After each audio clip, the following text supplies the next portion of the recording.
Great, now let's look at lists. So in the previous lecture we were looking at strings and indexing and splitting strings, and now we'll be working with lists which are very similar to strings. They are similar because they are both referred to as sequences, so they are sequences of items. The difference is that, let me open Python. So the difference is that a string is made of other strings, so it can contain only strings, so characters or strings, whatever you like to call it. However, lists can contain various other data types, let's say age, a letter, a number, and also a string. So this is a string, the first one. This is a number, an integer. This is also a string with multiple characters. And that is a list. So for lists you want to use square brackets to create a list. Execute. And yeah, you can call it. And so this is a list of 3 items. And you can also store other objects in a list, but we'll cover other objects in later sections. You know, we have table objects with lots of data. You may store files in a list. You may store widgets of a graphical user interface that you are building, and so on. So lists are very useful.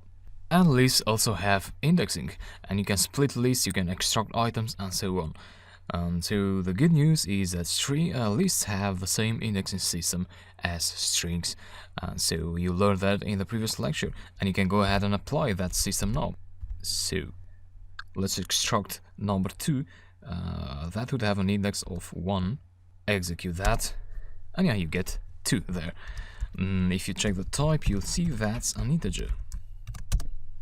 So every item of a list has its own data type. You can also access more than one item of a list. Let's say you want the first 2 items. You do 0, 1, 2. So like that, or 0 to 2, whatever you like. And that will produce another list. So the type of this split is a list.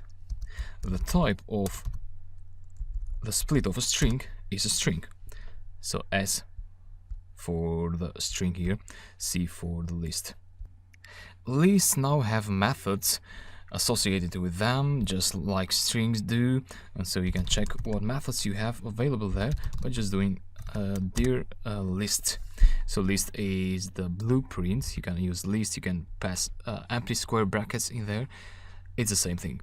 And then you can use help to look at each of these methods. So these are the methods without the underscore. And let's look at the append method. So to apply a method, you do C, the dot notation, append, and here I'll add 3. Well, what that does is it adds another item to the end of list. So it appends an item to the list. And you can explore the other methods if you like. So let's say help, remove, like that.